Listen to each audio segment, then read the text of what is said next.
এবং সেই জন্য বলতে চাই যে এই সরকারের কাছে, এই যে বর্তমান সরকার আছে, আমরা সরকারকে একটি বিশৃঙ্খলা পরিবেশের মধ্যে ফেলতে চাই না।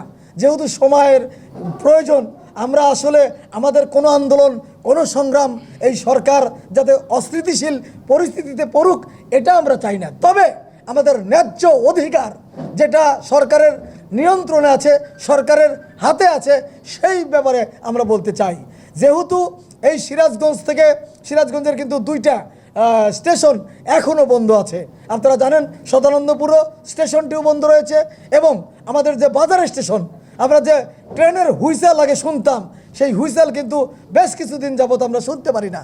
আমাদের বর্তমানের সবচেয়ে প্রাণের দাবি হচ্ছে সিরাজগঞ্জ থেকে যে এক্সপ্রেসটি কমলাপুর পর্যন্ত যেত, সেই এক্সপ্রেসটা অনতি বিলম্বে এটা চালু করতে হবে।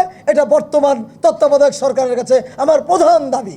এটা আগামী 7 দিনের মধ্যে এই ট্রেন চালু করতে হবে।